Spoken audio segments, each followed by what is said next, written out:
بسم الله الرحمن الرحيم.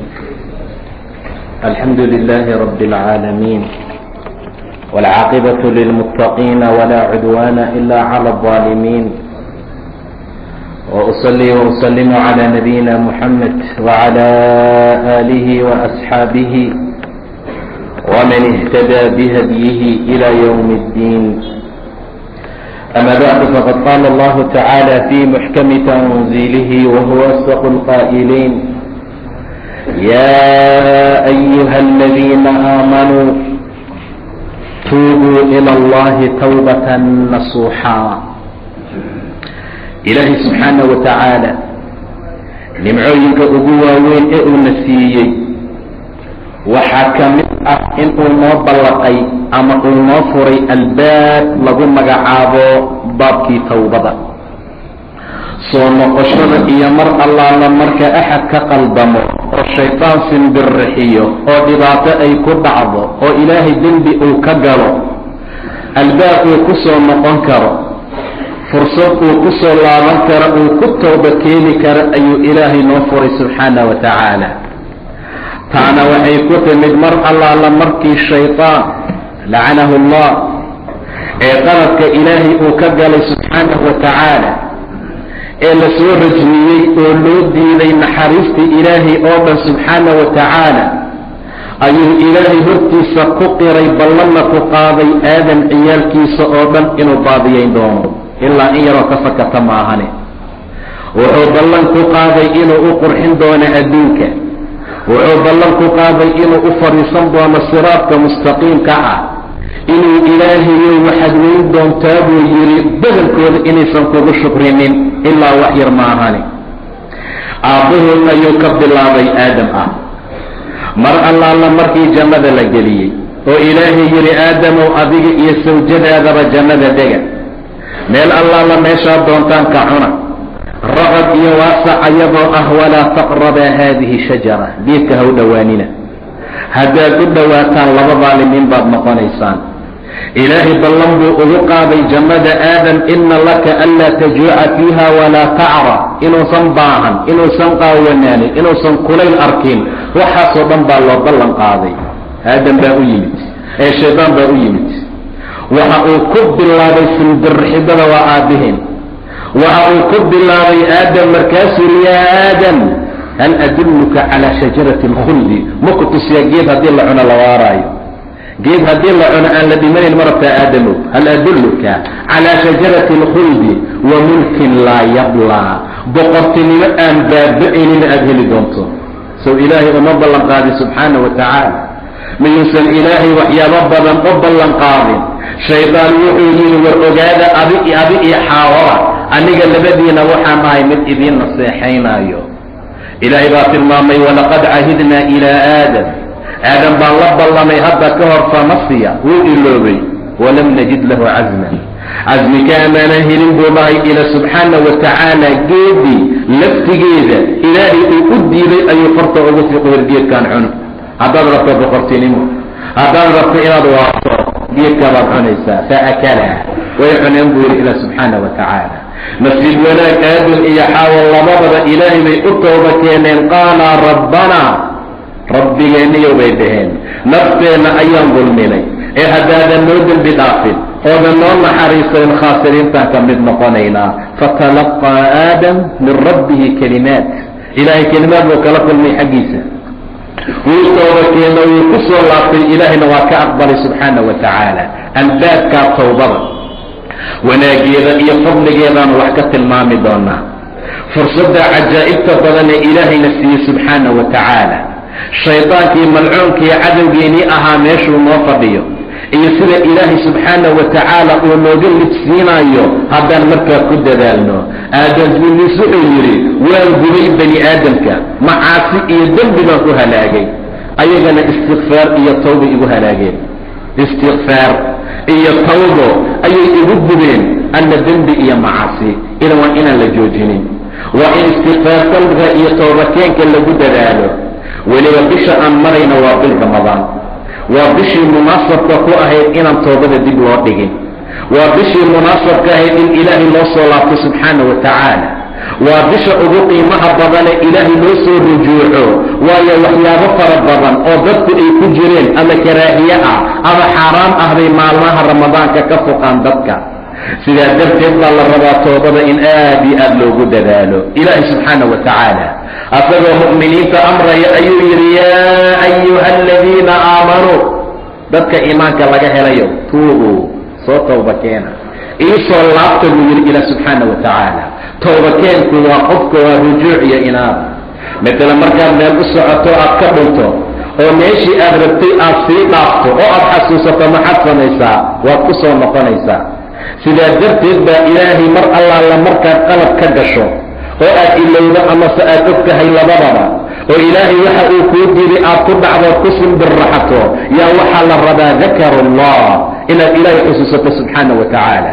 waaladiina idaa facaluu faaxisha aw dalamuu anfusahum dakaruu allaha, ilaahay xusuusanaya subxaana wa tacaala. ilaahay mar allaala markay xusuustaan bay dib ugu soo laabanayaan.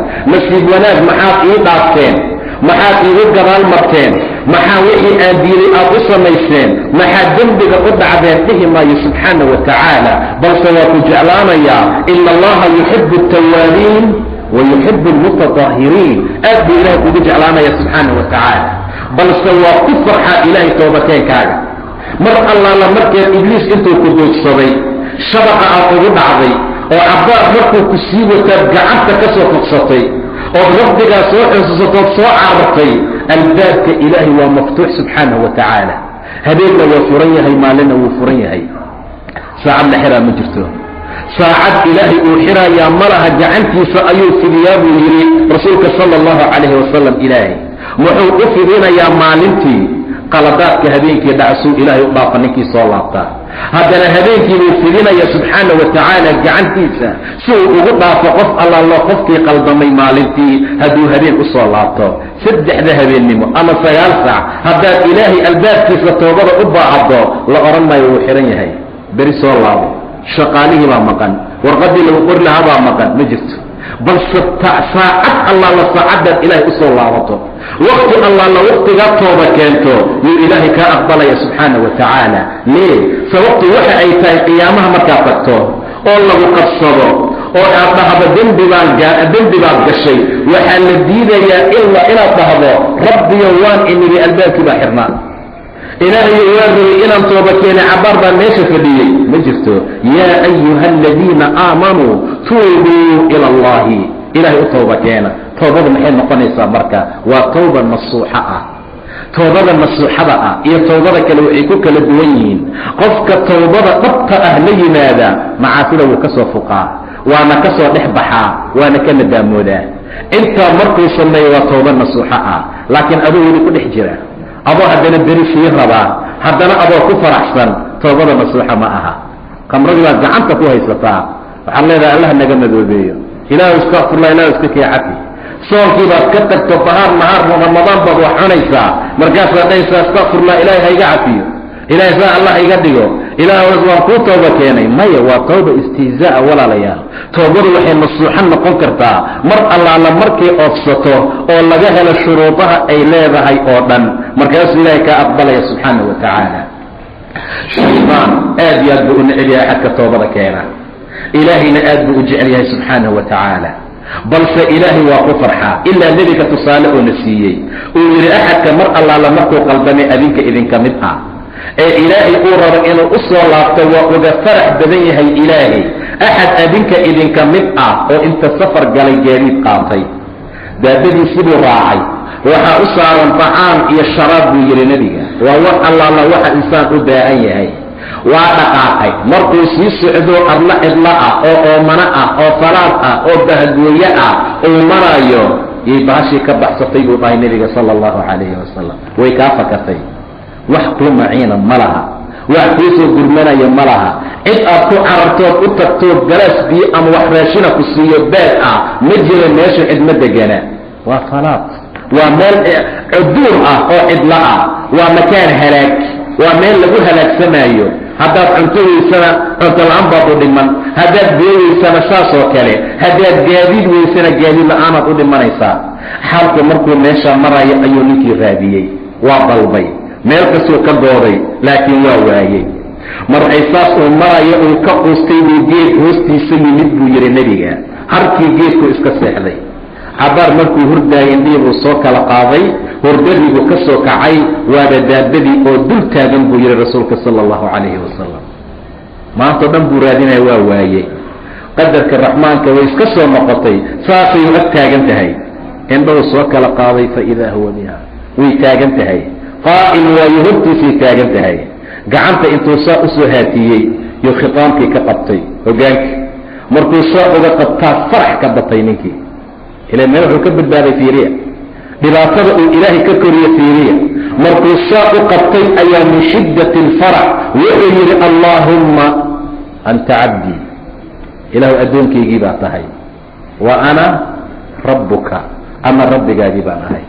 hala yaabina walaalayaal, akhta'a, wuu gafay, faraxyaa ka batay. wallaahi ninkaasuu u farxay. ama caasi aan ka soo noqono, ilaahayaa nooga farax badan subxaana wa tacaala. ilaahayaa nooga farxad badan dembi aan galnay oo aan ka soo noqonay, oo ilaahay istikfaar u weydiisanay, oo aan faraha kala baxnay. shaydaankii lacinka ahaa ee malcuunka ahaana meeshaasuu ku xanaaqsan yahay. ilaahay subxaana wa tacaalaana meeshaasuu noogu faraxsan yahay. ka warrama ninkii ilaahayow addoonkaygii baa tahay, anna rabbigaagii baan ahay, oo rabay inuu dhaho allaahumma anta rabbii wa ana cabduk, laakiin afkiisii baa isdhaafay, wuu isgafay. waa min shiddati alfarax. subxaanahu wa tacaala, ina allaha yuxibu altawaabiin wa yuxibu almutatahiriin. aad buu u jecel yahay ilaahay subxaanahu wa tacaala.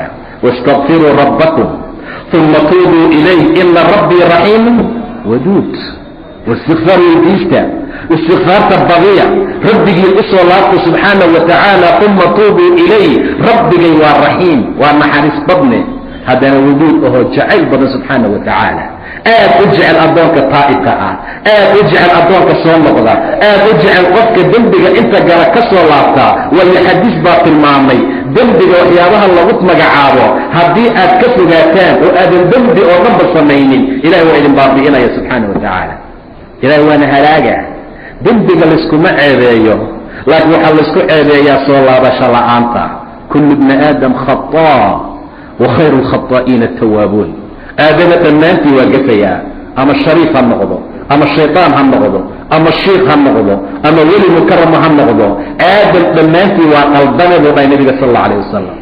aadam dhammaantii waa gafayaa. inta gafta waxaas u fiican oo u khayr badan inta soo laabata oo ilaahay u soo rujuucday subxaanahu wa tacaala. waxa dadka lagu dhibay oo lagu ceebeeyey dembi samayn ma aha, laakiin waa israar.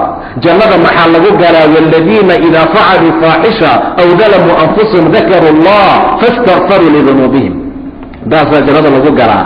waa qof inta qalad sameeyey ee qaldamay, macbuudka soo xasuustay, ilaaha weyn soo xasuustay, dumuuc badan ka soo daabatay, ilaahay hor fadhiya subxaana wa tacaala. rabbo waan kaa qaldamay, ilaahayow icafi. bani aadamow, in allaala haddaad la timaado biquraabi alardi, arlada muggeed oo dembiyaal ah, aad ila kulanta adoon waxba ii shariig yeelin, istikfaarna aad i weydiisato, waxaan kula imaanayaa buu yidhi ilaahay arlada muggeedoo dembi dhaafa subxaanahu wa tacaala. awa laakiin dadkii ka faa'iidaysan lahaa waa noqon weynay. awa albaabkii toobada dadkii ka faa'iidaysan lahaa waa ahaan weynay. saa darteed rabbigeen dembi dhaaf weydiisi, iyo dembi dhaaf inuu noo dhaafo dembiga naga cafiyo yuu diyaar mala yahay. laakiin anagii waa diidannahay, anagii ma ogolin. sidaa darteed walaalayaal, istikfaarta ha la weydiista ilaah subxaana wa tacaala. laakiin sababta cadaabka loo galay markuu ilaah tilmaamayey wuxuu ku tilmaamay wakaanuu yusiruuna cala alxinti alcadiim. dembigii weynaabay daa'imeen buu yidhi ilaah subxaana wa tacaala. dembigaa weyn ayaa markaa la daa'imay. idan qofka mu'minkaa waa inuu daa'iman wa abadan uu ahaado qof ilaahay dembi dhaaf weydiistaa. halkii goob ee nebiga uu fadhiisto 70 jeer wax ka badan baan dembi dhaaf uga telin jirnay bay dhaheen saxaabada. asagana wuxuu yidhi wardadow ilaahay u toobakeena oo ilaahay u soo rujuuca oo dembi dhaaf weydiista. aniga halkii maalin 100 jeer wax ka badan yaan ilaahay u soo laabtaa subxaana wa tacaala.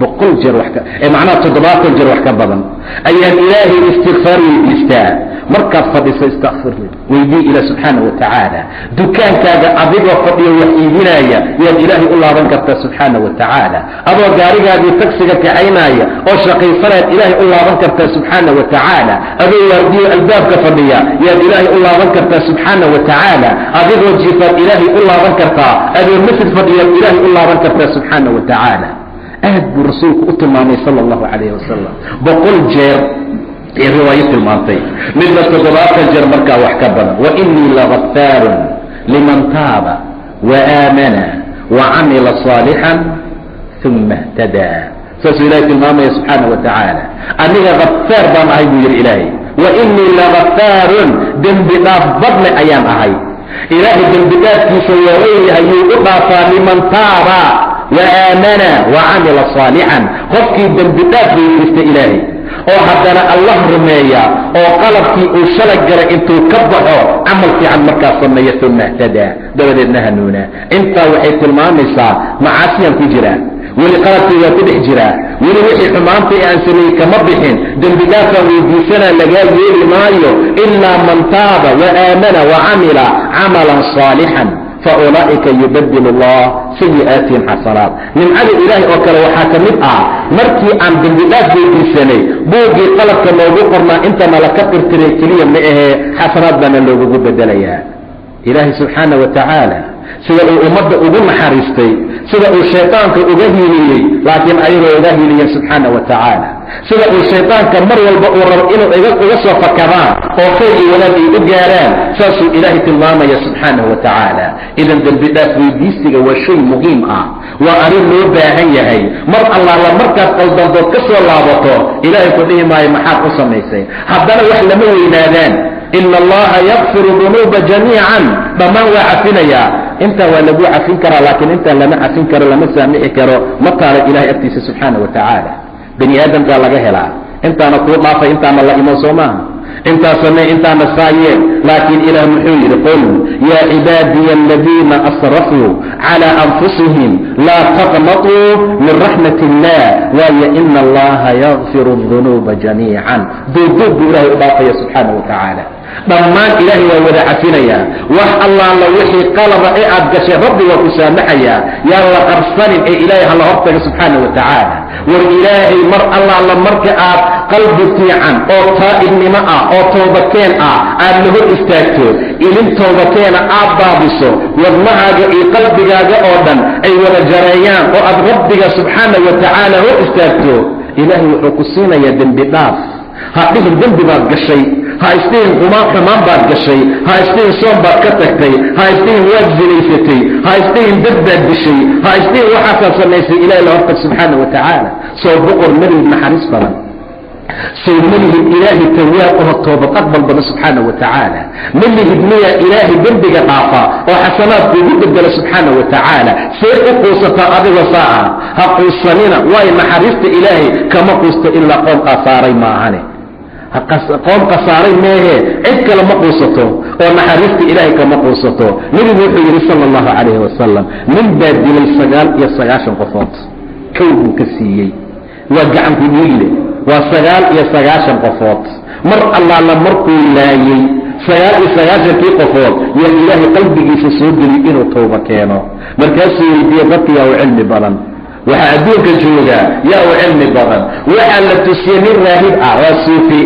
ninkaasaa u cilmi badan raahib buu ahaa in allaala inta ilaahay lagu caabudo waa yaqaanaa laakiin cilmi usii dheeroo fadwo gaarsiisan ma gaarsiisna ninkii mar allaala markuu u tegey ayuu yidhi nin yahow nin baa 99 qofood dilaye fahal lahu min tawba ma leeyahay suufigii madaxuu gacanta saartay see ku dhici kartaa may buu yidhi bisee looga tooba aqbalaya nin 99 qofood dilay tooba malihid ma laha qofka noocaa ah intaa wixii ka dambeeyey ninkii waa quustay haddaan balacatinin muxuu dhooranaa qofkii kor yimaada inuu dilo soo maaha qof allaala qofkii kor yimaada suufiguu ka bilaabayba asuu ku dhuftay fakamala lahu bihi 100 boqol buu uga dhigay waayo lama cafinayaa la yidhi ani haddaan lay cafin qofka quusashada dhibaatada ay leedahay tilmaamaysaa markaad caado ciyaadu billah aad zinaysato oo la yidhaahdo way kuu dhammaatay waad halaagsantay tii kaloo kaa hortimaad waad ku soconaysaa. laakiin mar allaala marka lagu dhawo ilaahay wuu ku cafinayaa. warniyo toobakeen, war weysayso, 2 ragcadood tuko, saalixiinta dhexgal, tafsiirka aad, qur-aanka ilaahay baro, aayadaha naxariista oo dhan loo wada aqriyo. qofku waa raayo inuu soo rujuuco, waa dhici karaa inuu soo rujuuco. qof baa raba inuu tooba keeno maanta, laakiin ka xun macaasida uu sameeyey, xumaantii uu sameeyey waa ku dhammaystira 100 buu uga dhigay. raac buu yidhi adigana 99 qofood. intaa wixii ka dambeeya cabbaar soo jooga ayaa ilaahay waa nin hanuun la doonaye qalbigiisa soo galay inuu tooba keeno. yaa u cilmi badan buu yidhi adduunka waxaa la tusay nin caalim ah. caalimku waa qof cilmigii ilaahay lagu caabudayna yaqaanaa, haddana ay u sii dheer tahay fatwa inuu jawaabo. ninkii buu u tegey, asaga isagama dhigina wuxuu niyo nin baa wuxuu dilay 100 qofood faalahu min tawba. tooba ma leeyahay? waman yaxuul, war yaa kala dhexgeli kara baynahu wa bayna tawba, asagii tawbada ilaahay asaga ma naqaadaa dhexdooda? waa maya. ilaahay asaga yaa u dhaxeeya? waa maya. raxmaankaa qalqaday, asagaa arsuqa, asagaa caafimaad siiyey. intuu 99 qofuu dilaayey ilaahay nimcadiisa iyo caafimaadkiisii raashinkiisuu ku dhex jiray. war yaa kala dhexgeli kara asigii ilaahay? wuu gartay waxa wax dilay inuu asaga yahay. warniyo isaga tag dhul aad 100 qofood ku dishay, dhul wanaagsan ma aha. waa rasuul taa laftooda way ku saacidaysaa meelaha aad dembiga ku gashay inaad ka fogaato. dadka saaxiibada ahee khamriga iyo khamaarka iyo waswaqda iyo zinada aad kula jirtay inaad ka soo go'do oo dad saalixiin oo wanaagsan aad raadsato, toobaday kugu saacidaysaa. laakiin qaadkiina waa iska daayey. nimankan la qaynayna waan u sheekaynayaa, ma soconayso. ka soo fogow. saad ugu sheekaynaysa ku leeyihiin war waa daashay xabaddan hor iyo waa cunaysaa soo maaha. laakiin markaad isaga soo fogaata ka waran ood masaajidka timaado oo dadka saalixiintaad ag fadhiisato way ka fiicantaha, wayna ka qayr badan tahay. war isaga tag buur dhul aad 100 qofood ku dishay, dhul fiican maahee hebel aad. mar allaala markuu dhaqaaqay oo bartamaha waddada uu maraayey ajashi baa gashay. meel dadka loo soo joogo lama yaqaano walaalayaal. toobanayaan dib loo dhigin. waxyaabaha ugu fiican in la soo dedejiyo ay ka mid waxaa ka mid ah tawbada iyo daynta la iska gudo, ama in la dardaarmo warqadaha dardaaranka la qoro oo barkimaha hoostooda la geliyo. ma u jeedaa? waa tawba keenay oo wuu iska daayey, wuxuu u socdaa dhulkii uu rabay inuu ilaahay ku caabudo subxaanahu wa tacaala. markuu bartamihii gaaray malakumud waa kana waa yimid. waxaa meeshii ku dooday malaa'ikatii naxariistii, malaa'igtii cadaabka, wاlnaazicaati garqan iyo wاlnaashitaati nashta. war ninkan waa nin fiican, anagaa si fiican uga qaadayno, sakaraadu maraya, xayaatadee noo daaya.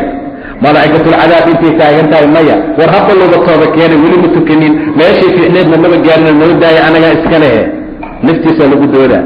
war naftaada iyan doodgelin, naftaada iyana ku dooya malaa'ig naxariis iyo malaa'ig cadaab. ee albaabkaba ha kuu soo galaana malaa'igtii naxariista. salaamun calaykum ayadoo lagu dhahaayo, yaa ayatuha nafsu almudma'ina adoo lagu dhahaayo, malaa'igtaa kuu soo gasho, naftii baa dood gashay. ilaahay subxaanahu wa tacaala wuxuu u soo diray malag suuro aadamiya wataa, wuu kala xukmiyey qiyaasa buuyo maa bayna alardayn. labada dhul ee ugu socday midka uu ka yimid iyo kan uu u socday tii dhawaataha lagala mid dhigo. waa la qiyaasay, tii uu u socday ayaa dhawaatay. maxay dhawaatay? shibri buu dhahay nebiga, haltaa ka keliya. yaa qaatay? malaa'ikatu raxma. walaalayaal maxaa la sugaa marka? haddii gacanku dhiigla 100 qofood dilay oo ilaah subxaanahu wa tacaala naxariistiisii fadligiisa janno ku galay, maxaad samaysay? hadday u badato gabadhaad gacanta ka qabsatod kalaab la aaday soo maaha. hadday u badato ka tooba keena, ha ku sii soconin. ilaahay baad leedahay naxariis badan subxaana wa tacaala. war ilaahay dembi dhaaf badan baad leedahay.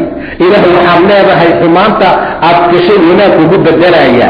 yaa ayuha aladiina aamanuu tuubuu ila allahi tawbatan nasuuxan. maxaa soo baxaya marka? casaa rabbukum an yukafira cankum sayi'aatikum, inuu ilaahay qaladaadkii oo dhan ba idinka tirtiro subxaana wa tacaala.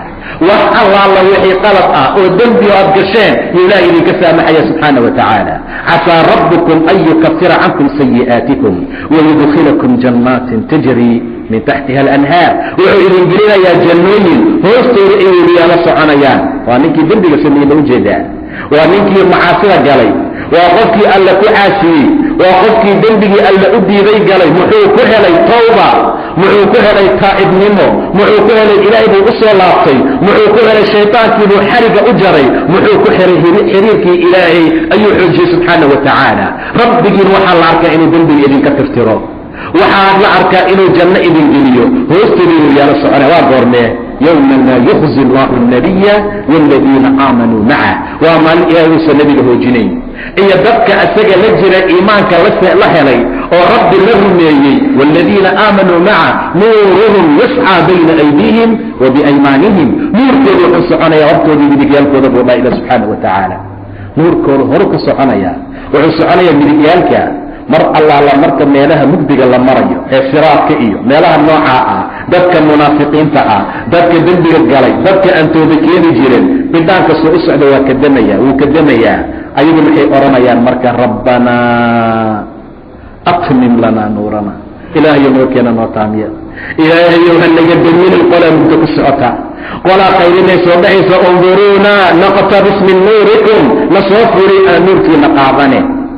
war socodka ay socdaana dadkii mu'miniinta wejigooda iftiin ka bidhaamayaa, miirtooda iftiin socdaa. maxay leeyihiin munaafiqiintii? diinta alla diiday aad tooba keeni weysay, idana soo fiiriya, naqtabis min nuurikum. maxaa loogu jawaabayaa? qiila irjicuu waraa'akum, gadaal u laabta, faltamisuu nuuran, nuur raadsada. ma inaad meeshaa ka kasbanaad u malaysaan nuurka? inaad meelaha ka soo iisin maad u malaysaan? gadaal baa laga kaystay, adduun baa lagala yimid. mar allaala markaad quslayseen waan oyn jirnay annaga, mar allaala markaad ciyaari jirteen waan rukuucsaneen ama waa sujuudsaneen, markaad qayilayseen waan ictikaafsaneen, masaajid baan fadhinay.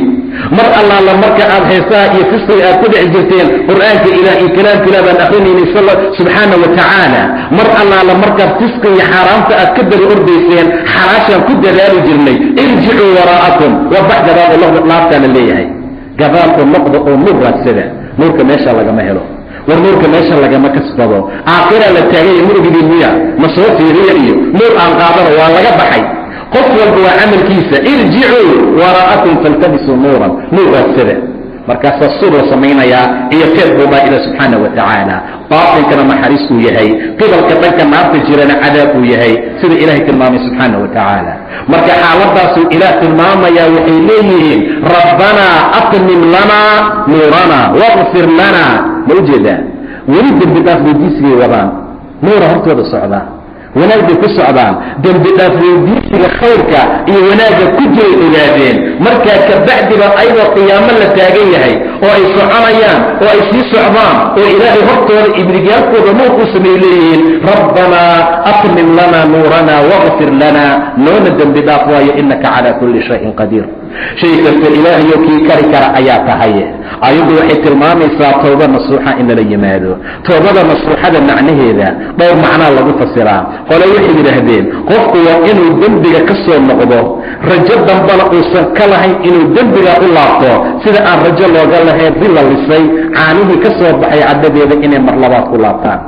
mustaxiil, wax macquula ma aha inay dib ugu laabtaan meeshay ka soo baxeen. adigana mustaxiil ha noqoto, macquul waysan noqonin. qaabkaad shalay cunaysid ka tooba keenta inaad dib ugu laabato, macaasidaa shalay ku jirta inaad dib uga laabato, aad ugu laabato, soo la-aantii inaad dib ugu laabato, xatooyadii xoolaha muslimiinta ay lahaayeen xaditaankeeda inaad dib ugu laabato, xalkii afnagaadadii aad ka tooba keentay inaad dib ugu laabato.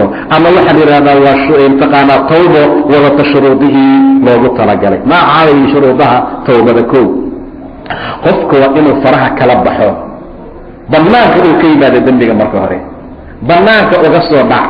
soo taariku islaam ma ahaan jirin khamiis nadiif ah, macawis nadiif ah, sirwaal daahir ah, inta aad diyaarsato ood soo mayrato ood ilaa subxaana wa tacaala u tooba keento, masaajidka soo aad. taariku islaamnima dib ha ugu noqonin, bannaanka uga soo bax marka hore, bannaanka ka imow. waad shuruudda ugu horaysaa. midda labaad, gooso inaadan dib dambe ugu noqonaynin, gadaal dambe inaadan dib ugu noqonin, inaadan rajo ka lahayn. ka waran haddii caawa inta aad xumaan gasho haddana aad tooba keento, laakiin aad leedahay habeen dambana alla ilahay mar soo fiiri bal in yar soo eg. maya, gooso inaadan dib dambe ugu noqonin. ta kalena waxaa la yidhaahdaa waa inaad ka qowmamaysaa.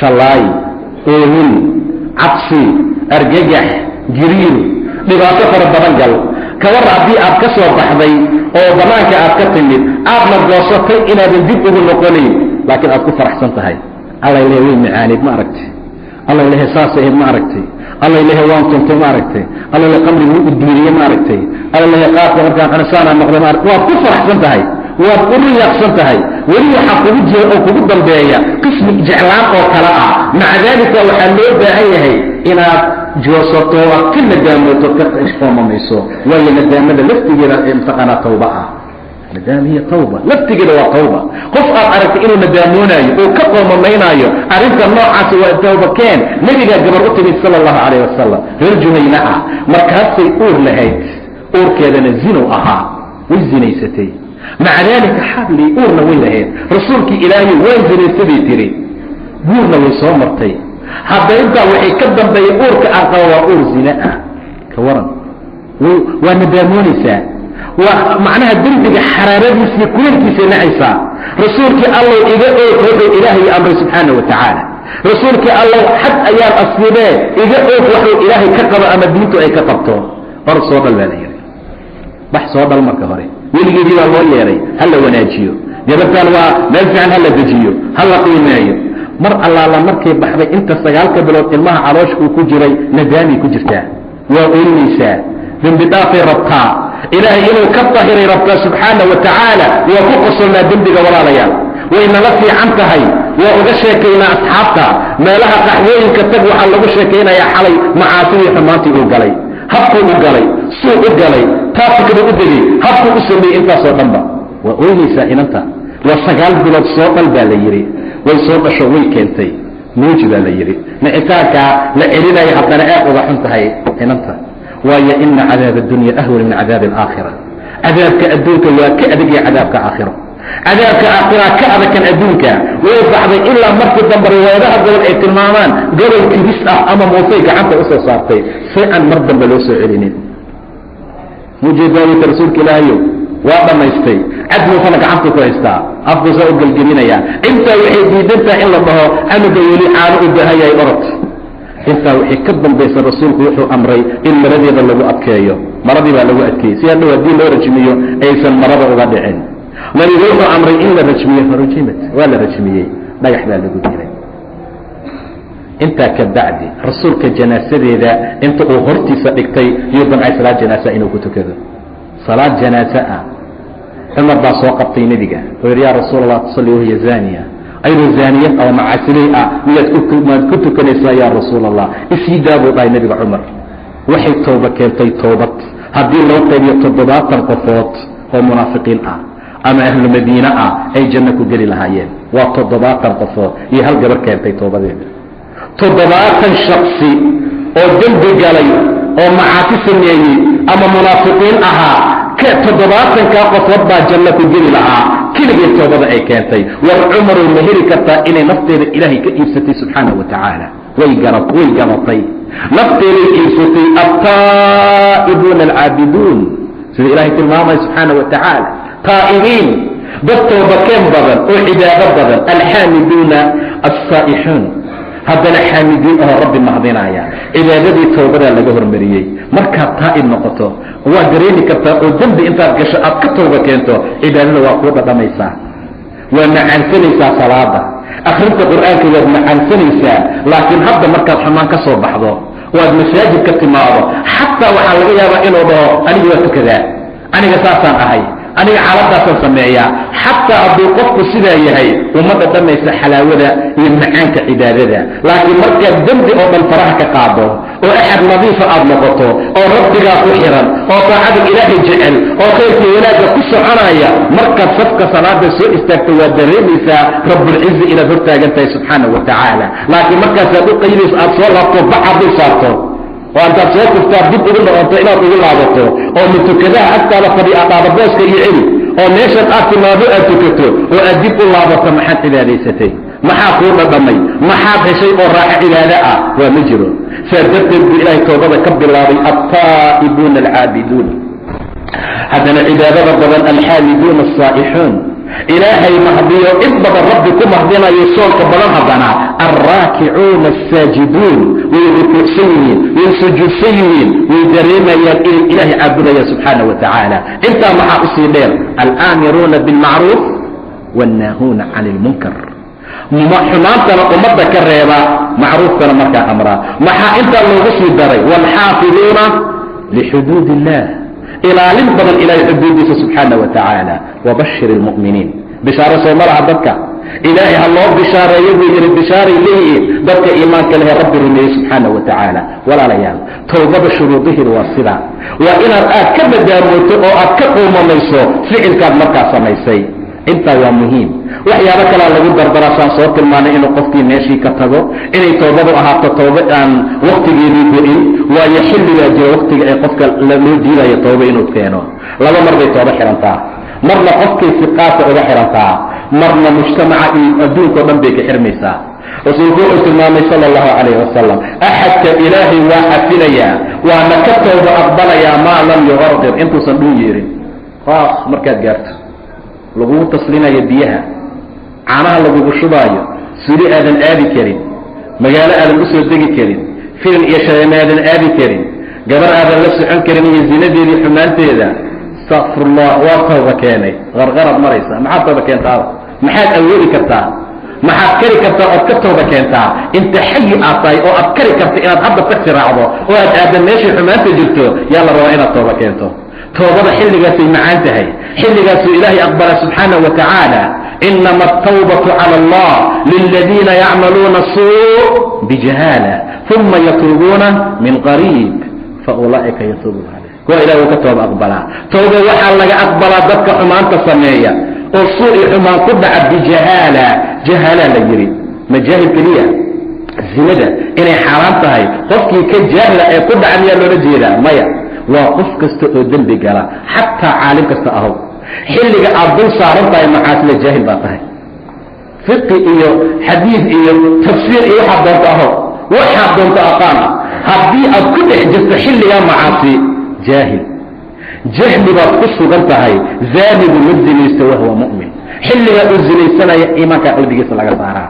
tuugu ma xaba asagoo iimaan leh, sida xadiiskay tilmaamayaan. sidaa darteed buu ilaah yidhi xumaanta sameeya bijahaala uma yatuubuuna min qariib, dur bay tooba keenaan, isla markii way soo noqdaan, isla markii bay ilaahay u soo rujuucaan. kuwa ilaahay waa ka aqbalaa towbada. laakiin walaysat itawba, towba ma laha liladiina yacmaluuna asayi'aat xataa idaa xadara axadahum almowt, ilaa midkood geerida u yimaado oo yidhaahdo inii tubtu laan, haddaa tooba keenay. qabrigaa lagu wadaabe, maadaa magaalo aadi kara, maadaa aadi kara meelaha lagu xumaanta lagu sameeyo, maadigaa ilaahay caasin karaba. inteed u socotaa? waxaad u socotaa dhulka hoostiisa. inii tubtu laan, haddaan tooba keenay. walaladiina yamuutuuna wahum kufaar, kuwa ayagoo gaalo ah dhimanayo, hadday soo islaamaan xilligaa xataa ilaah ka aqbali maayo subxaana wa tacaala. cadaab xanuun badan baa loo diyaariyey dadka noocaas ah. idan towbadaada waxay ku fiican tahay intaad xayi tahay.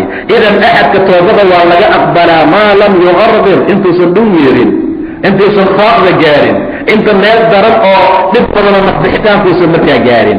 ilaahay subxaanahu wa tacaala gacantiisuu fidiyaa suu dunuubta dadka uga dhaafo ilaa qoraxdu ay ka soo baxdo meeshay u dhacda buu dhahay rasuulka sal alla alayh wasalam. xilligaa waa dadkao dhan bay ka xirantay.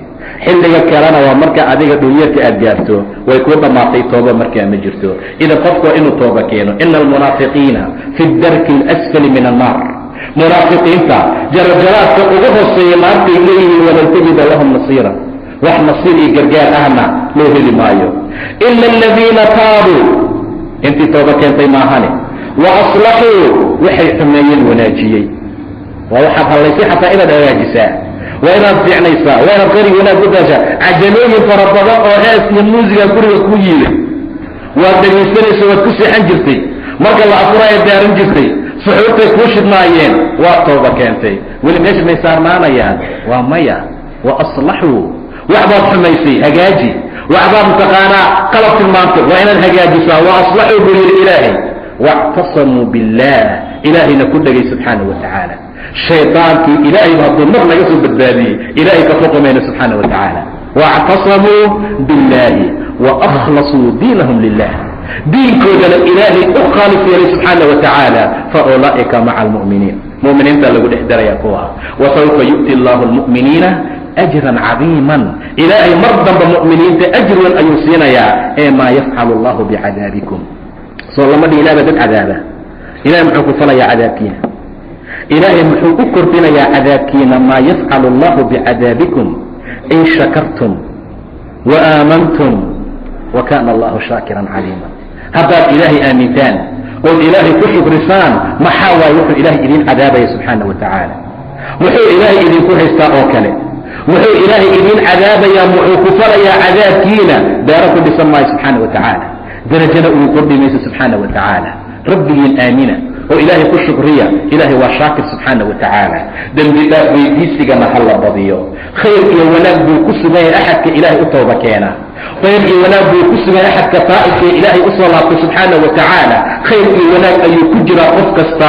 oo ilaahay agtiisa khayr iyo wanaag u hormarsada afalaa yatuubuuna ila allah wayastakfiruuna wallahu gafuuru raxiim miyaysan dadku tooba keenaynin maxaa macaasida intay u raaceen ay ugu socdeen maxay alla ugu soo laaban la'yiin afalaa yatuubuuna ila allahi wayastakfiruuna wallahu gafuuru raxiim ilaahayna alla dembi dhaaf badan u yahay subxaana wa tacaala oo naxariis badan qofka taa'ibka ah ee dembiga ka soo laabtaa wuxuu la mid yahay kaman laa demba lah nebiga sala allahu calayhi wasalam dagaalkii uxud waxaa lagu dilay adeerkii xamza waxaa lagu dilay sayid shuhadaa xamza mataqaanaa xaaladiisa muxuu ahaa muxuu ka samaysnaa suugu u halgamay mar allaala markii waxshi uu dilay oo dhulka ku dhacay waxshi muxuu yidhi waxaan u soo raacay dagaalka dan aan kalahaa ma jirin ninka inaan dila keliya markaasaan dumarka safkooda iska soconaya xarbuu gacanta ku wataa eebo waa loo ballan qaaday hinda haddii uu dilo nebiga adeerkii weliba ninkaa u ballan qaaday inuu xoraynaayo nin laga dilay sababteeda inuu asagana xor yahay wax kale ma soo aadin wax kale dagaalka uma soo gelin wuxuu usoo galay inuu ninkaa dilo mar allaala markuu ii suuragalay buu yidhi inaan dilon waranka saa u ruxruxay oo aan tama'niino ku helay oo aan ku kalsoonahay haddaan tuuro inay ku dhacayso yaan ku tuuray buu yidhi geesi buu ahaa baasha daalka goreeyada meesha ugu sugan sababtu maxay tahay waa geesi ma isqarinaayo ma dhuumanaayo wuxuu rabaa in loo soo baxo wuxuu rabaa in la arko meel dheer wax ka muujinaya sidaa darteed ninka noocaas ah oo xaaladiisa aad arkaysaan markii hore ma islaamin intaa wixii ka dambeeyey islaamuu toobakeenu ilaah u soo noqday awaman kaana maytan faaxyaynaahu wajacalnaa lahu nuuran yamshi bihi fi nnaas ilah baa ku tilmaamay subxaana wa tacaala mayd buu ahaayo ilah baa nooleeyey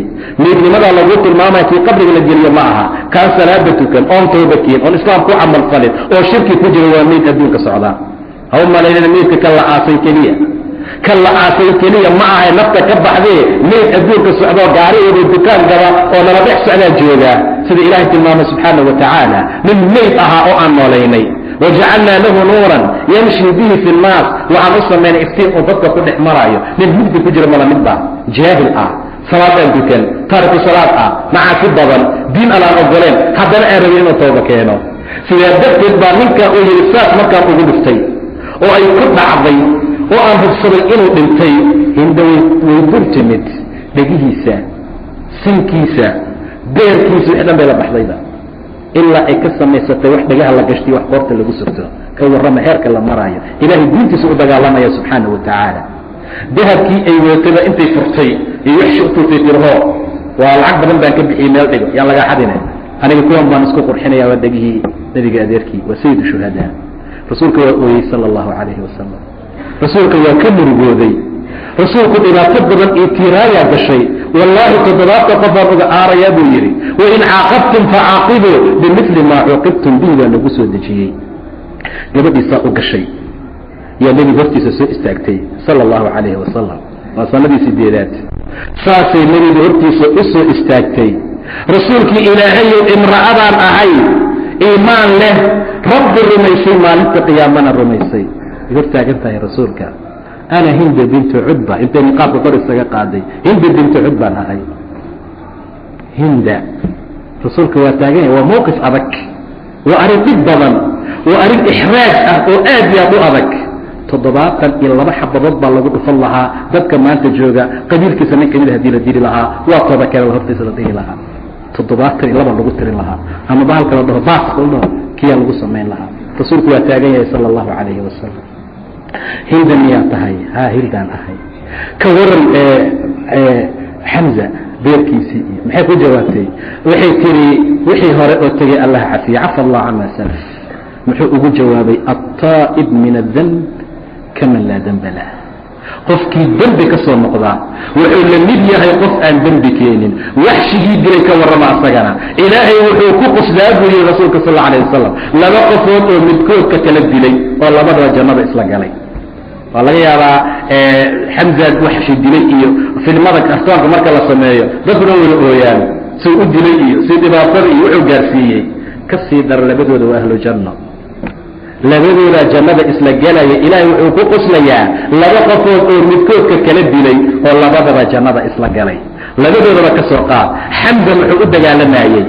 gaal kasta ha dilo wax kasta lagu sameeyo inuu shahiid noqdo inuu janno helo ee ma ahan ummadda in la halaago kii asaga dhibaato gaarsiin in la cadaabiyo waa inuu naftiisa janno u helaa waa inuu shahiid noqdaa waa inuu diinta u halgamaa waa inuu noqdaa qof ilaahay ku xiran subxaanahu wa tacaala wuu helay shahaadadii buu ilaahay ka aqbalay jannada ayuu galay kii ayaa ilaahay ka tawba aqbalay subxaanahu wa tacaala meel baab tawba xiran wuxuu u dagaalamay gaal buu ahaa wuxuu u dagaalamay inuu islaamka baabi'iyo laakiin ilaahay baa ka tawba aqbalay wahsh waa tawba keenay asaga laf ahaantiisa waa cararay mar Allah la markuu marlay nabi maxamed ma ka soo galaya nabi maxamed magaalada tago islaamka qasro waan ka baxsadaa buu xiriiri baan galay ana dhanba maxaa ii geeyay Hamza dilkiisa maxamed baa halka soo galay waa ka baxsanaya xaafad kale tagaya ciidankii islaamka ku soo dhow wuu ka sii baxsanaya xiriiri iyo dhibaato ilaa markii dambe nin yiri war wahshi wadaad u tagtay nabi maxamed qofkii rumeeyay dadka ma dilo rasuulka saad usoo carara waxaan soo galay buu yiri masaajidka si aan la ii dirin ba ashhadu an la ilaha illa allah bi hadalka hatta salaada waa ku bilaa saa u badbaada kaliya la ilaha illa allah dadkay badbaadisaa walaalayaal لا إله إلا الله باب بالبادسي حهند لا إله إلا الله باب بالبادسي إكرم ابن أبي جهل لا إله إلا الله باب بالبادي لا إله إلا الله وحبيب بالبادي جرتي لا إله إلا الله والذي كل جري لا إله إلا الله هلتبين حولين وإلالين جرتي لا إله إلا الله أن وحب بالبادي نبا ما تطالع هذه حالة جالة جارن أبيك وقبل ولا ليان لا إله إلا الله أبو الله إنت الله هراتيه والذي قصة ضافك أعلقه فريا معناه لا إله إلا الله ذات إريد الإسلام مركز ذلك أصور قري فسأل وحشي ما وحشي باطيان قال نعم يا رسول الله وحشي بان أهي رسولك إلهي ما كارك الطائران أرقى إيخر سبو الله صلى الله عليه وسلم لكن لم يدين مسلمين من كل حجران مر الله لمكي مسلمين تلوني بساؤها الفقيان جلاش سافديسا جلبوا الله رسولك سوسا أركي صلى الله عليه وسلم محال الدنيا وايي محال ابن جارسي واي لا إله إلا الله كلمة سهلا معها لا إله إلا الله ما ننتي أمد بالدادين ويسوال عليها أدونك أدونسو قبل أهوى وأدون إذا قبضا وأدون بالقرق إصارا انقيامه لقى آدو سيدا برتي الأيام منك النوع أهلته يسا وحكو بالداري توبه مصولمه بنت بدنا ومكي دلي marka xaaladaasoo waxay tilmaamayaan walaalayaal in dambi dhaaf weydiisiga uu yahay shay qiimo badan wanaagna lagu gaaro ilaahay agtiisa subxaanahu wa tacaala idan maxaa nala gudboon ramadaanna aan marayno waxaa nala gudboon anagoo ramadaanna marayna tawbo walaalayaal watuubuu ila allahi jamiican ayuha almu'minuun lacalakum tuflixuun liibaan baa lagu helaa waa la liibaanayaa ayaa loo malaynin qofku markuu dembi gala keliya inuu tooba keenaayo yaa ayuha aladiina aamanuu magac iimaan baa loogu macay markaasaa la yidhi tuubuu ila allah wa tuubuu ila allahi jamiican ayuha almu'minuun mu'miniintiye lacalakum tuflixuun waad liibaanaysaan xaaladahaasoo dhan waxay tilmaamayaan intooda loo baahan yahay nebiga sala allahu calayhi wasalam waxaa lagu soo dejiyey idaa jaaa nasru allah waalfatx ورأيت الناس انت عباد أركته أمدي يدخلون في دين الله أفواجا فصبح بحمد ربك واستغفره والنبي محمد صلى الله عليه وسلم ميان محسوم لغتين ميان دنبي سكيفر يكيدا بالله صلى الله عليه وسلم ليه روضا هاي دنبي دافع يبسو واsتغفirhu ilaahay dembi dhaaf ka dalab waayo inahu kaana tawaaban waa la tawaab ah waxa la yidhaahdaa oo lagu fasiraa annagaana la barayaa laakiin nebiga waa macsuum markaad qolo shaqo u dirsato oo dhaar shaqadaan io qabta ninna madax u yahay haddii shaqadii la haleeyo shaqaalaha oo dhan laguma qayliyo soo maaha ninka mas-uulkaa la qabsadaa la yidhahdaa maxaad saa u yeeshay xataa yuusan farta saarin saa darteed nebiga annagaana laku tacliiminayaa ama mar walba kama maarmo ilaahiisa subxaana wa tacaala waa calaamad lagu tusiye ummadiisa hadduu ku dhex arkana inuu istikfaarta iyo khayrka markaa badiyo haddaba taa waa lagama maarmaan qofkaa dhaaba ee ilaah istikfaar weydiiso yuuna dhihin annaa dembi galay kullu bni aadam waa khata' walaalayaal maalin kasta dembiyaan ku jirnaa xaadiisulqudsiga muxuu ahaa yaa cibaadii inakum war idinka waad gafaysaan billayli waannahaar habeen iyo maalin habeen iyo maalin dembiyaan ku jirnaa war tallaabadan qaadna waa dembi meeshaan fadhiisana waa dembi meeshaan seexana waa dembi meeshaan wax ku xunna waa dembi waad gafaysaan buuri ilaahay billayli waannahaar wa ana akfiru dunuuba jamiican ani dembi oo dhan baan dhaafaayo faistakfiruunii dembi dhaaf i weydiista aan dembiga idin dhaafee dembi dhaaf i weydiista aan dembiga idin dhaafee buu yihi ilaahay subxaana wa tacaala aan weydiisano istikfaar weydiisiga waxaa lagu helaa walaalayaal nimcada adduunka haddii la rabo inaan hanti fiican hayno haddaan rabno inaan khayr iyo wanaag gaarna iyo barwaaqo ilahay baa loo soo laabtaa faqultu istakfiruu rabbakum inahu kana gafaara inta haddii la sameeyo yursil الsamaaءa calaykum midraaran roobkaa wuxuu imaanayaa si midraar ah soo noqnoqosho badan asoo qubmaya buu dhaa ilah subxaana wa tacaala yursil الsamaaءa calaykum midraaran wayumdidkum biamwaalin wabaniin ويجعل لكم جناaت ويجعل لكم أنهاaرا intaasoo dhan maxaa kelifad dhallinyaradu maxay shaqo la-aan yihiin baa la leeyahay waa macaasida lagu jiro istikfaar haddii la weydiisto oo ilaahay dhabnimo loo aamino subxaana wa tacaala oo tooban nasuuxaa lala yimaado yursil الsamاء cirku ilaahay soo diraya asigoo midraar ah wayumdidkum biamwaal وabaniin markaasaa maal lagu siyaadinayaa maal markana loo siyaadiye maxaan helaynaa waa la guursanayaa markaad guursato awlaad baad dhalaysaa wabaniin buu ilah subxaana wa tacaala ilmaa la helayaa markaasaa maanta waxaa loo wada fadhiyaa oo loo guursan la'yahay shay la haystaa maba jirtaba dhallinyaradii wallaahi waxa ugu horeeya ee wax lagu kasban karo waa istikfaar weydiisi waa istikfaar weydiisi dhallinyaro kasta waa kuu imaanayaa gabar baan doontay waxna ma haysti aabbeedu wuxuu yidhi intaasoo dahaba bixi ma haysto low istikfaar daba lala imaan lahaa weli ilaahay si dhabnimo loo aabudi lahaa haddii dembiga si xaqa looga soo fuqi lahaa oo macaasida iyo waxa ilaahay diiday faraha laga qaadi lahaa barakaa imaan lahayd khayr baa la gaari lahaa qof kastaa hanti buu yeelan lahaa qof kastaa wuu guursan lahaa wayumdidkum biamwaalin wabaniin wayajcal lakum jannaatin wayajcal lakum anhaaran maa lakum laa tarjuuna lilahi waqaara maxaad awoodila u rajayla'diin subxaana wa tacaala inta saa lagu jirana ilaahayna doorin maayo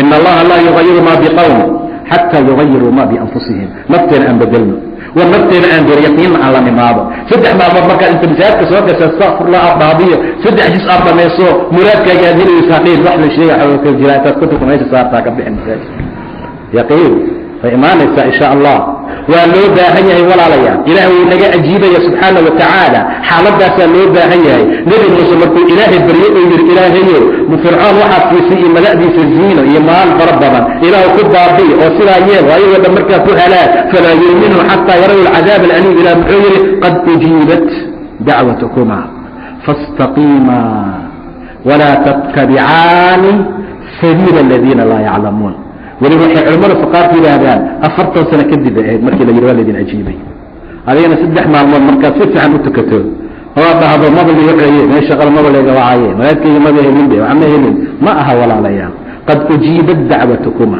faاstaqiima toosnaada diinta ha ka leexanina istiqaamada ku socda toobada wada daacad ilaaha joojinina soonkii ku sameeya khayrkii ku socda salaada ha ka seexanina diintii wanaagga ku socda beertii kirbiga iska dhaafa isnabadgeliya walaaladada noqda is-aamina rabbi ka cabsada khayrkii wanaagga ku socda fastaqiima ha raacina dadka aan cilmi lahayn jidkooda buu dhahay ilaahi subxaanahu wa tacaala haddaba istikfaarta dalabkeeda iyo rabbi oo loo soo laabtay subxaanahu wa tacaala ummadda way ku badbaadayaan ummadda waxay ku badbaadaan waa dembi dhaaf weydiisiga. huwa alladii yaqbalu tawba, ilaah waa midka toobada ka aqbala dadka, kana cafiya sayi-aadkii xumaayaalka waxyaabaha ay sameeyeen. ilaahay subxaana wa tacaala inta uu naga saamaxaya walaalayaal badan, intana loo qariyey oo naloo dhaafaa ka badan, intaa yarista ah iyo waxyaabaha hadda nalaku qabanayo ee waxyaabaha cadaabka adduunka ah waxa nalaka cafiyaa kasii badane aan baraarugno. rabbi aan usoo laabanay subxaana wa tacaala, khayrkii wanaagana hala siyaadiya. ramadaanka ee aan ku jirno waa bishii ugu khayrkii wanaagga badnayd, waa bishii ilaahay loo soo laabanayay subxaana wa tacaala, waa bishii la kasbanayay khayrka iyo wanaagga. salaada subax xilliyada kale masaajidka waxaa loo baahan yahay sida uu hadda u buuxo kale in la waayo ilaa wadada gawaarida ay marayaan lagu tukada. dhahi maayo jumcaha, dhihi maayo duhurka, salaada subax ha laga tooba keena walaalayaal. salaada subax yariiri baa lagu qabaa. salaada subax hadday roon tahay oo ramadaan ay tahay maahane 3 safood iyo 4 ma dhaafo. aaway dadkii la dhihi maayo toonkay u jiraan ee shaqo oo meeshay ku tukadaan sida maalmaha oo kale ama waqtiyada maalintii oo kale. waa waqti qof walba gurigiisa uu jiifo. aaway dadkii xaggay aadeen? shaydaan baa saa u celinaya, shaydaan baa sariirta ku haaya walaalayaal. wuxuu diidan yahay in masaajid la yimaado oo janno la galo, wuxuu diidan yahay in la soo kaco oo ilaahay istikfaar la weydiisto, wuxuu diidan yahay xilliga noocaas ah 2 malaa'ig baa is-erbisa oo galabtii habeenkii subaxii iyo casirkii isbadasho buu dhahay nebiga sala allahu calayh wasalam. qolo ayaa imaanaysa, kuwa kalena way baxayaan. qoladii xalay kula bariday marka ay baxaan oo qoladii kale ay bedesho, ilaahay waa su'aalayaa asoo uga cilmi badan, seed uga soo tagteen addoonkayga? alla wuu toosay, waana weysaystay, masaajidka asagoo sii gelaya yaanu ka soo tagnay, asagoo sujuudsan ayaan ka soo tagnay. waa warbixin wanaagsan. xalo dhan baad qayilaysid, goormee saas wax imaanaysaa? xalo dhan baad tv daawanaysid, goormee saas wax imaanaysaa? xalo dhan baad gidaarka iyo derbiga fadhisay, goormee saas wax imaanaysaa? sidaa waxaa loo baahan yahay walaalayaal in warbixintaa fiican lagaa bixiyo. haddii adoo hurdaayalla ay kaa tagaan, rabbow xalo dhan buu khamri cabsanaa, rabbow xalo dhan buu wareegaayey, rabbow saasuu markaa asagoo jiifaanuu ka soo tagnay. ilaah waa uga cilmi badan yahay subxaana wa tacaala, asagoo uga cilmi badan buu saa yahaye dhallinyaray kaca oo salaada subaxa la yimaado, oo ramadaanka sida loo soo toosay oo kale maalmaha kale ha loo soo tooso. shaydaanka maanta meel fiican isaga xira oo rabbigii ka cabsada, war ilaahay in badan ka magan gala, waayo waa cadow annaga aan leenahay, cadow ka dhigta buu dhahay ilaahay subxaana wa tacaala. mar allaala markuu bani aadamka sujuudo shaydaanku waa ooyaa. meeshaas intuu tago ciid isku furdhiyuu oynayaa. muxuu leeyahay? bani aadam sujuud baa la amray, wuu sujuuday, falahu ljanna, jannuu leeyahay. sujuud baa lay amray, waan diiday, oo leeyahay naar baan leeyahay. ka oysiya shaydaanka walaalayaal, suu asaga noqdaad noqoteen, suu asaga sujuuddii u diiday, salaadaas wax u diidaysaan, suu asaga malcuun u noqdayaan laydin lacanadin. ilaahay inta loo soo rujuuco salaadahaasi ha la xoojiye, khaasatan salaada subxeed. salaada subax waa salaad aad iyo aad u qiimo badan, waa salaad aad iyo aad u cajiib badan, waa salaad qofka iftiin iyo nuur wejigiisa ku samaysa, waa salaada ilaah subxaanahu wa tacaala ummadda khayrka iyo wanaagga uu ku siiyo. salaada subax qofkii kaca inta kale waa u fududaanaysaa walaalayaal, waayo shaydaankiyaa saa kuu haayaa. weliba nebiga xadiis buu ku tilmaamay 3 xirsi buu sameeyaa ama 3 gunud, markaasuu barkinta hoosteeda gelinayaa. mid kasta wuxuu leeyahay calayka laylan tawiilan farqut, xirsi kasta intuu qaato wuxuu ku afuufayaa saaxiriintii oo kale, habeenku waa dheeryahaye ha iska seexo, wuu kuu gelinaya. wax kalena cilaaniyaa jira, xirsiyadiisii gunudihiisa waxaa nooga buuxa barkimaha laabta hoostooda, markaasuu mid kasta ku afuufaya laylan tawiilan farqut, habeenku waa dheeryahaye hurud. mar allaalabaa tani inta soo toosay iyadoo la adimay, aqalkiiba 3 daqiiqa ka dhim, aqalkaan ka gaarsiinaya buu leeyahay. maxaa dhimanba? isla markuu barkinta saa madaxa u saaro, salaadii waa la aqimayaa. markaas wuxuu soo toosaya cadceeddii kor taagan, markaasuu rasuulku yidhi axadkiin hadduu baraarugo ee uu kacu rabbi xuso, ducadii adkaabtii akriyo, mid buu furfuray. waad soo kacday, waad soo tallaaba qaaday, waad weysaysatay, tiilaad furfurtay. shaydaan hawshuu qabtay, labaad ka furfurtay. waad soo baxday, masaajidkaad tagay, salaadii subxeed baad tukatay, hawshuu xalay qabtoo dhanba laad baad ku dhufatay. waa furfurtay dhammaan. markaasuu axadka markuu tukado wuxuu waa bariisanayaa buu dhahay nebiga asagoo firfircoon oo nashaad leh oo wejigiisu iftiimaayo wailaa kaslaan asagoo ah oo caajis ah oo jajaban oo waxa badan mataqaanaa waa bariisana markaasuu gacmaha kor u qaadaya nin isjimcinayo oo kale maxaa jimcisnaa jira shaydaana caloo dhan ku dul saarnaa intaa kabacdi intaas iguma dhaafin rasuulku wuxuu yidhi markuu salaada subax intuu la tukado oo waagu caddaado uu ka tegi rabo intuu dhibta la yimaado ku kaadinaya buu dhahay rasuulka sal alay wasalam ka kalena wuu kaaga kaadinaya riwaayad kale labada dhagood markaasuu kaa tegayaa soo kuu galay fiiri saanoo galay fiiri buu leeyahy markaasay soo kacaysaa saabuun iyo shaamba carfaysii bafuuni cusku xaraab inaad suulihiisu shaytaan ahayd be waxaad ahayd busushii shaytaanka maxaa catarkaa taraya maxaa barfuunkaa taraya walaalayaal hala sooba keeno ilahina ha loo soo laabtay subxaana watacaala xaqu waa xaq ramadaanna waan ku jirnaa ilahay aan ka xishooro subxaana watacaala taacada ilaahayna aan kor u qaadno ballanteena waa tawba ballanteena waa soo rujuuc ballanteena waa soo noqosho ilah subxaana watacaala saacaddaa wixii laga bilaabo walaalayaal haweenaysanin dembi wallaahi dembi oo dhan ilahi waa cafinaya subxaana watacaala war boqor baad leedahay dembi aan la weynaanin war boqor baad leedahay cafin badan subxaana watacaala aan ka faa'iidaysano khayrkii wanaaggana aan ku dadaalno ilahay agtiisana khayr iyo wanaag ha loo horumarsado markaasaa khayr iyo wanaag iyo sharaf ilahayna siinaya subxaana watacaala ilahay xaqan ka barya inuu xaqana waafajiyo nagana dhiga dad khayrkii wanaagga markaa ku dadaala ramadaanka aan soomannahay maantana ilahay waxaan ka baryanaa kii la aqbalay oo loo rafacay oo naloogu dembi dhaafay oo naarta loogu xirayo qoorteena inuu ilaahay nooga dhigo subxaana watacaala wabilahi tawfiiq wasalaamu calaykum waraxmat ullaahi wabarakaatu